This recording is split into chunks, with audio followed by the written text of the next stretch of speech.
शासन प्रशासन द्वारा आंगनबाड़ी कार्यकर्ताओं और सहायिकाओं का 1 माह के वेतन देने के बाद भी खुश नहीं कार्यकर्ताएं व सहायिकाएं।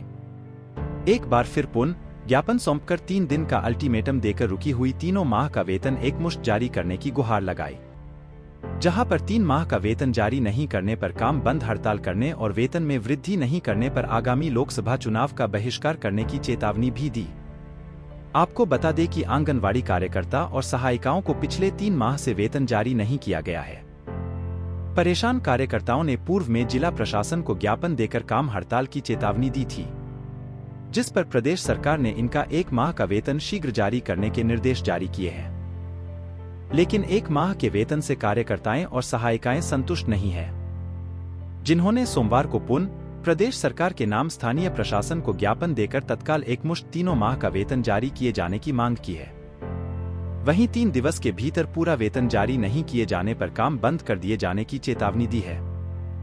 आंगनवाड़ी नर्सरी स्कूल शिक्षिका सहायिका एकता संघ के जिला संयोजक इकबाल अहमद कुरैशी और संघ की जिला अध्यक्ष ज्योति ठाकुर ने बताया कि कार्यकर्ता व सहायिकाएं शासन के निर्देशानुसार जनहित में लगातार अपनी सेवाएं दे रही है। बावजूद प्रदेश के कुछ जिलों में कार्यकर्ता व सहायिकाओं को विगत 3 माह का वेतन जारी नहीं किया गया है। ऐसे में कार्यकर्ता व सहायिकाओं को आर्थिक व मानसिक रूप से परेशान होना पड़ रहा है। सभी के आंदोलन करने पर वर्तमान में 1 माह का वेतन जारी किया जा रहा है, लेकिन इससे महिलाएं खुश नहीं हैं, जिन्होंने पूरा वेतन जारी करने की मांग की है। इधर कुरैशी ने बताया कि केंद्र सरकार ने वर्ष 2019 के बाद से कार्यकर्ताओं और सहायिकाओं के मानदेय में वृद्धि भी नहीं की गई है।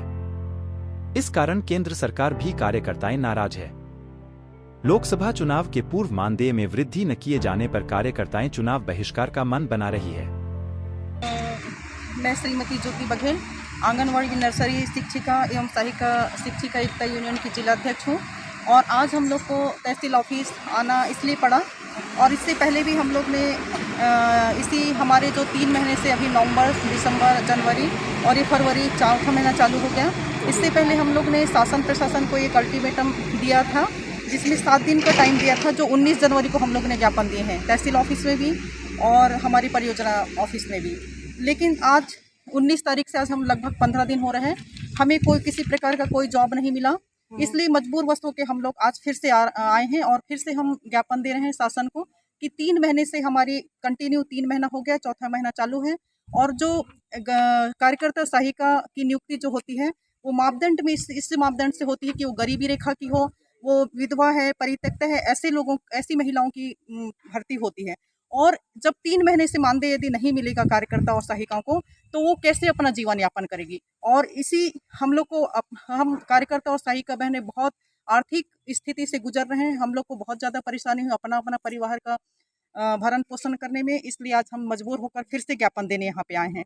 और अब हम मजबूरवश होके यदि हमें 3 दिन का फिर से हम अल्टीमेटम दे रहे हैं, 3 दिन के अंदर यदि हमें ये नहीं मिला, मानदेय हमारा नहीं मिला, तो हम उग्र आंदोलन करेंगे और दाम नहीं तो काम नहीं, ऐसा करेंगे। और हम लोग को केंद्र सरकार द्वारा 2019 से आज तक के हमारी मानदेय में किसी प्रकार की वृद्धि नहीं की गई है, और हम केंद्र सरकार से अपेक्षा करते हैं कि हमारी मानदेय में वृद्धि किया जाए।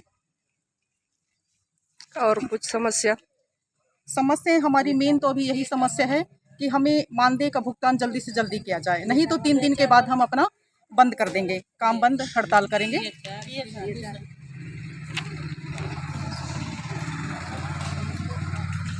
और कौन कौन सी मांग है आप लोगों का?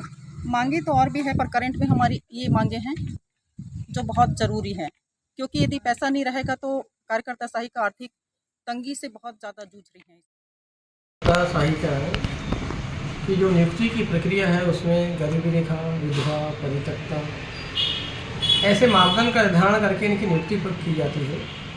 और इस तरह की नियुक्ति प्राप्त करने के बाद शासन की विभिन्न योजनाओं का क्रियान्वयन करते हुए कुपोषण मुक्त करने, गर्भवती धात्री महिलाओं की सुरक्षा के क्षेत्र में और शासन समय समय पर जो भी काम को सौंपती है उसका काम निर्वहन करते हैं। और केंद्र और राज्य सरकार द्वारा महिला सशक्तिकरण के लिए विभिन्न आश्वासन दिए जा रहे हैं कि हम ये काम कर रहे हैं, वो काम कर रहे हैं। और दूसरी ओर ये कार्यकर्ताओं को विगत 3 माह से विधानसभा चुनाव के बाद, जब से मुख्यमंत्री यादव जी पदभार ग्रहण किया है, तब से लेकर आज तक कार्यकर्ताओं को 3 माह का मानदेय का भुगतान अदा नहीं किया गया है। तो सरकार को इस पर विचार करना चाहिए कि जब विधवा, परित्यक्ता, गरीबी रेखा के नीचे जीवन यापन करने वाली महिलाओं को हम 3 माह तक का वेतन भुगतान नहीं करेंगे तो उनका जीवन का यापन कैसे संभव होगा? हमारी नारी सशक्तिकरण की कैसी पहल है?